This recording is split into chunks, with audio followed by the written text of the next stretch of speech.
All right, take two from here. So we have this connected here. Once again, this should move, doesn't have to move super freely, but it should move without too much issue. So here, certainly can move it a little bit. This is my lower servo saver. This is my upper servo saver.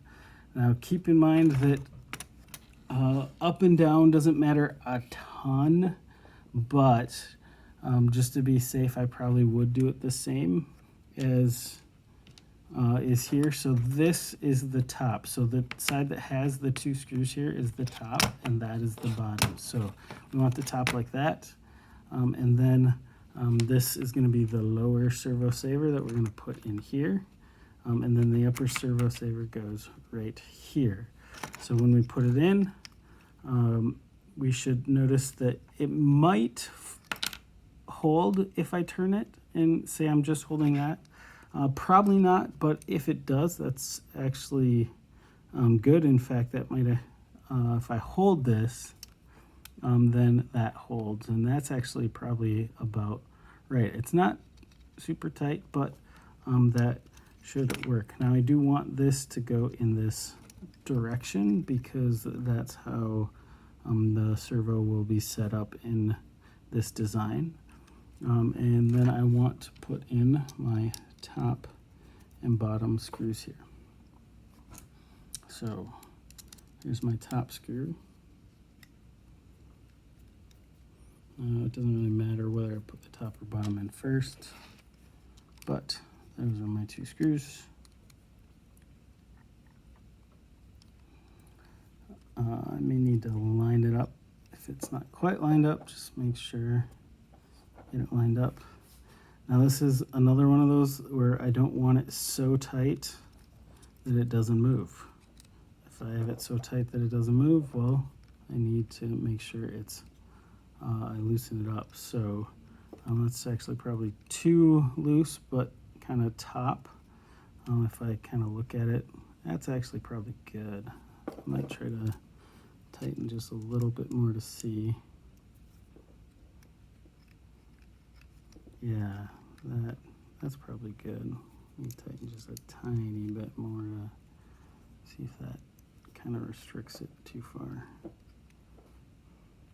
Now, a good thing here, yep. Now it's not moving up, down too much. It is moving up, down just a little bit. Okay, but if I try to tighten it too much, I'm going to strip it. So I'm going to call that good. On the bottom, I'm going to tighten that a little bit more too. Once again, I don't want to tighten it too much. In fact, that was too much. So this is kind of stiff now.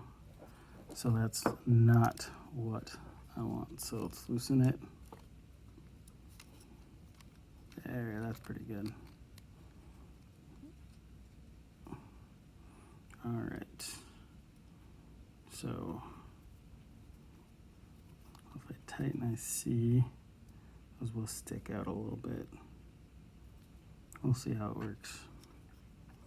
All right, then you need to connect these front wheel hubs. So it doesn't really matter if I do the top or the bottom, but I'm just gonna do the top because for some reason it loosens. I mean, granted, if you're actually driving it, it's not really going to matter if it loosens, whether it's on the top or bottom. I just, in my head, think it matters that it's on the top because gravity will help hold it down. In all reality, it really won't do a whole lot. So before you've gone all the way through, it might be good just to see how loose it feels. And when you finish, it should still feel basically the same. So I'm screwing through, see it's going through. And you'll notice that it really isn't going to hold to the hub on this side or this side. It's really holding to this steering push pin. And now that is too tight. So I tightened it enough so that this is really pinching it. So I do want to loosen it.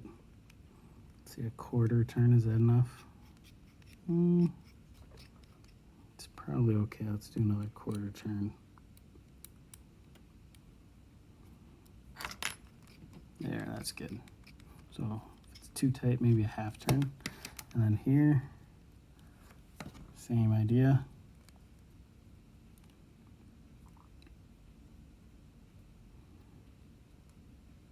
I'm just starting it by hand if I can.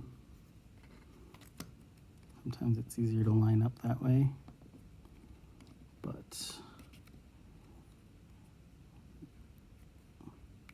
now, if you're turning and it doesn't seem to be going anywhere, you're probably not lined up with the hole in the steering push pin. So make sure you're lined up.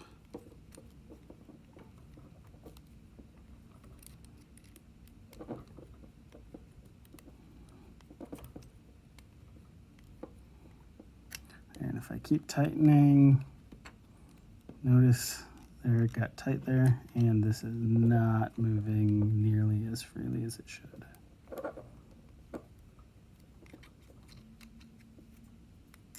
Let's back off just a little bit more.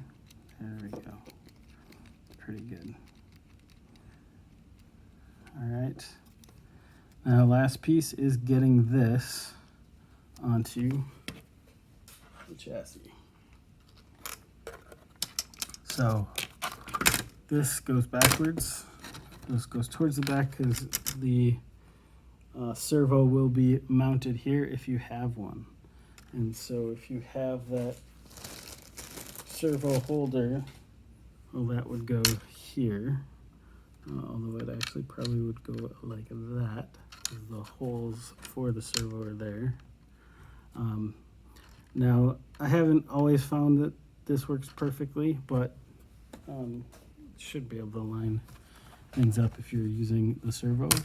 And then you'll notice that the holes on the bottom here line up with those two holes. But you will use these longer ones because you'll need to use them to get through. But there's nothing to hold, so you will need a nut in there. So that is another part where it can be tricky to get that in here.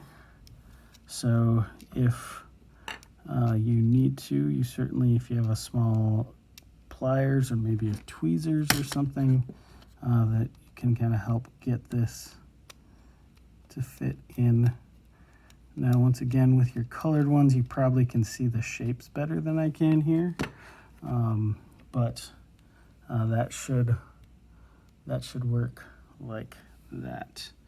Once again, if it doesn't go in super easily, I like to kind of pre-screw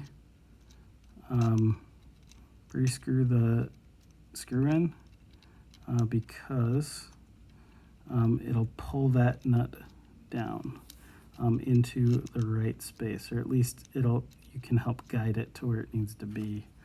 Now trying to do this by hand is not working quite as well as I wanted, but there it goes.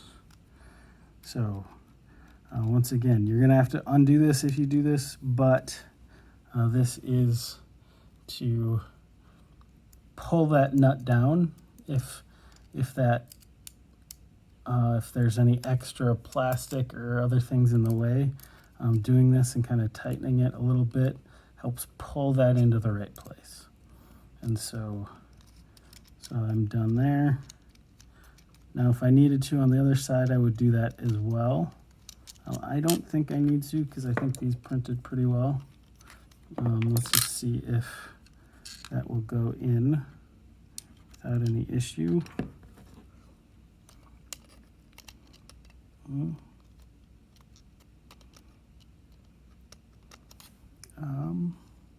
Yep, that looks like it's the right direction even.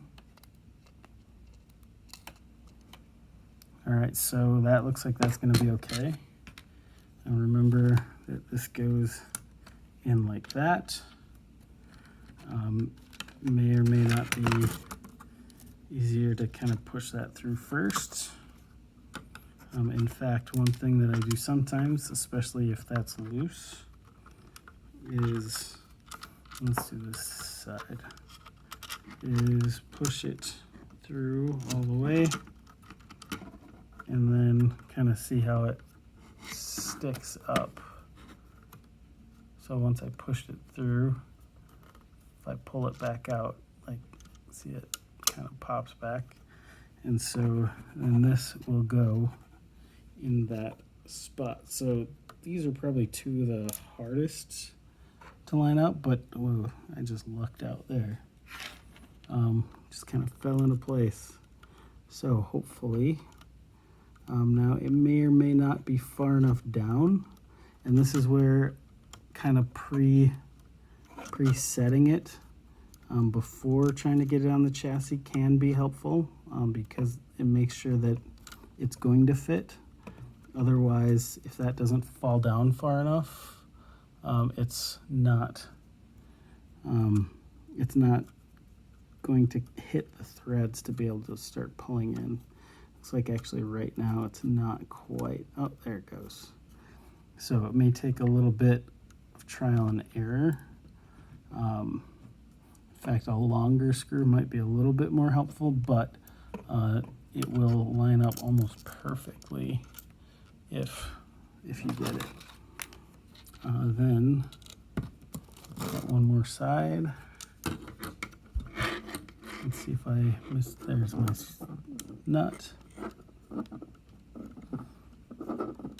Alright, so kind of, actually I'm going to loosen this just a tiny bit, because sometimes lining the two sides up helps a little bit for having one of them loose, because otherwise if you tighten the other one all the way, it doesn't always like to line up. It's tightening all the way on one side kind of forces it into a place that you may or may not want it to be.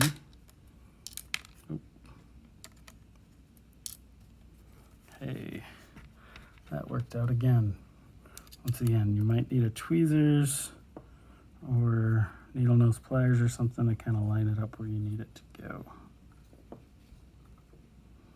There we go. So these,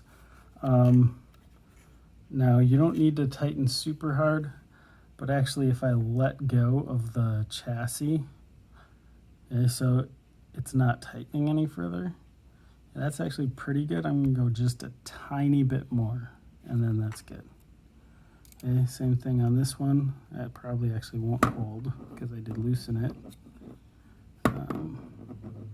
So if I get to a point where it kind of holds the weight, that's probably pretty good. And then just tighten it a little bit more. So one key with screws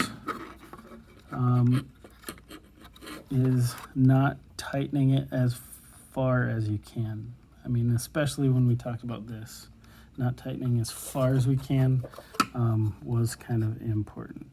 Now that doesn't line up quite like I want it to. I'm not quite sure why, but the nice thing there is you do have access in case you need to tighten or loosen this. So there's step 4.